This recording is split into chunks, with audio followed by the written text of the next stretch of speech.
guys, Rainae Cosplay here, just giving you kind of an update on some things that I've been checking out and doing.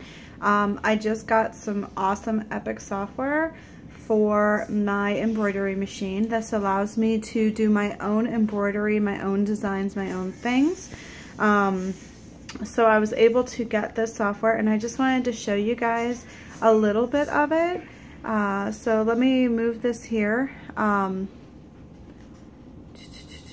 Let me see. Okay, so this here is the software that I have, if you can see it here. This software allows me to make patches. This allows me to put embroidery onto beautiful things. So I'm going to be able to make a lot more really cool stuff and add a lot more finer details to the outfits that I will be making. If you have any that you're interested in, or if you have any questions about the software, since I'm learning too, I would be more than happy to work on it with you or to help you out in any way that I can. Again, this software is really cool. There's not much to learning it. They give you like 4 books. There's this like huge box that they give you that is like 4 books long. This software is very pricey. I do warn you on that one. It is very pricey. I got it for half price and I still ended up spending $1,000+ on it. So this software is not for someone who just casually wants to play around with it. This is for people who are going to be actually doing a lot of this.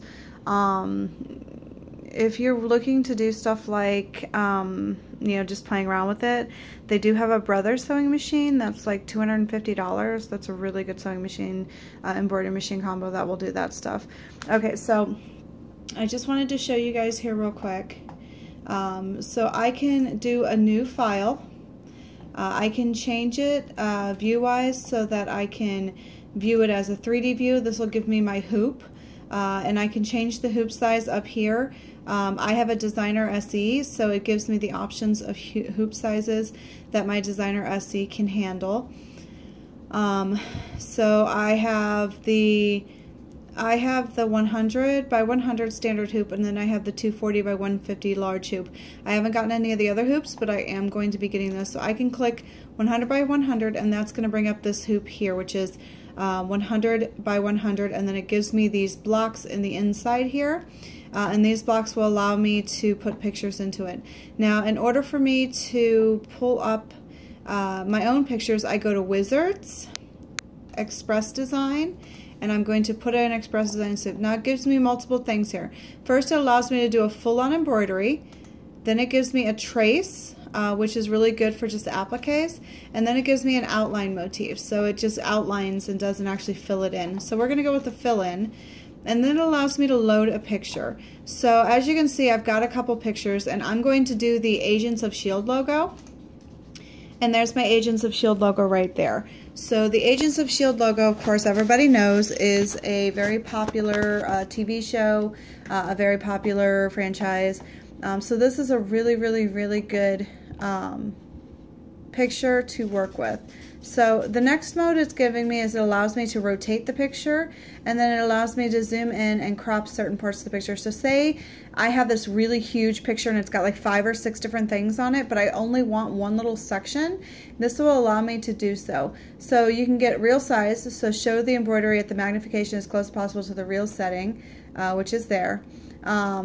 Then this one allows me to zoom to fit, so fit the picture to the previewed area, and then zooming in and zooming out. I can select all. I can do an automatic, which automatically resizes everything to what I need. The next page is going to give me my color code. Now, if you have something that is very heavily colored, one of these I did was the BSAA logo from Chris Redfield, Resident Evil. It had over 52 different colors, which means that I'm going to have to change the color on that thing 52 times in the course of making that one patch.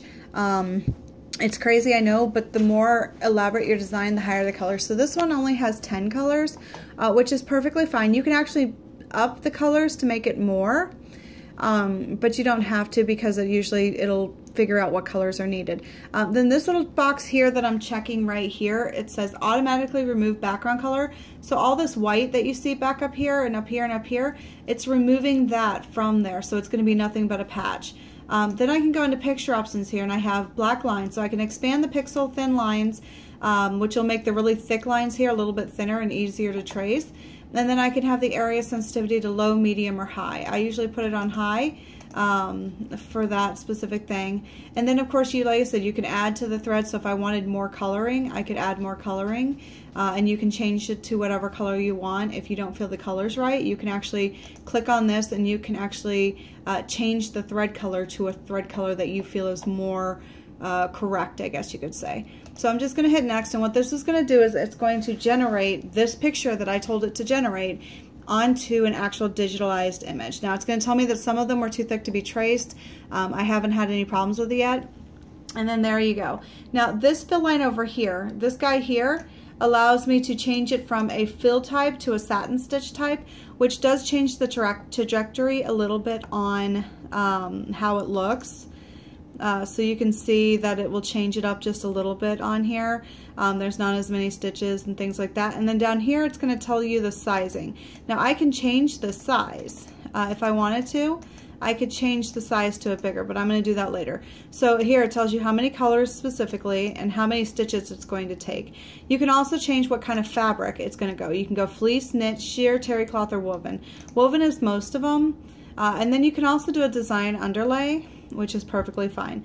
So if I'm happy with this and I like the way that it looks, which I'm okay with that, I'm going to put it back to the fill instead of the satin though, because I don't want the big giant satin stitches, because while it does look really pretty, I just want it to fill everything and look more like a patch. So it's going to basically fill out all these lines and everything that's in here.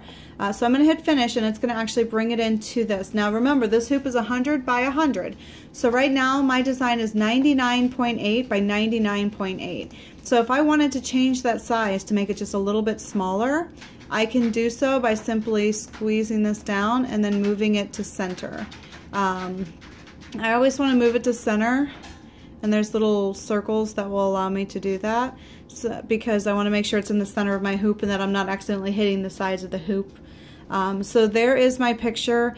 Now all these little black lines that you see in there, that just means that that's where it goes from black and it changes over. Now my embroidery machine is designed to cut those, so you won't actually have those where you have to cut those. Now if this was a huge project and I needed to do it over multiple hoops, I can actually click here and click split project, and that will actually allow me to split that project up and into more than one hoop. So that's really a cool feature too. There's all different kinds of things on here. There's so many things. You can get applique outlines, appliques, decorations. I can actually, if I wanted to, I can hook a thing up. Yeah, see there's sketching, which I don't do sketching. So I can add lettering to it if I wanted to. I can put letters around it, which is really cool. And then you know, there's just so many things that I can do. I can do stitch types, I can duplicate this, I can add extra projects, quilting, I can do sketches, I can draw.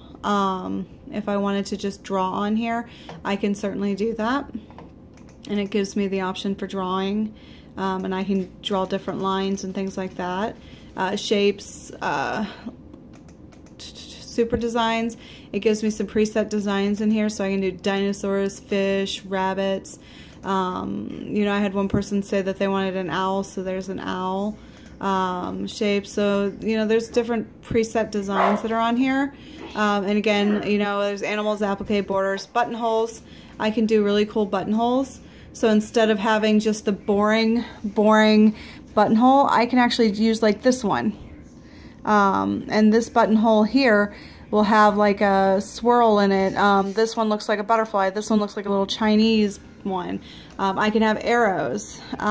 This one's an actual butterfly, which is cool. So this gives really cool, you know, stitches to buttonholes.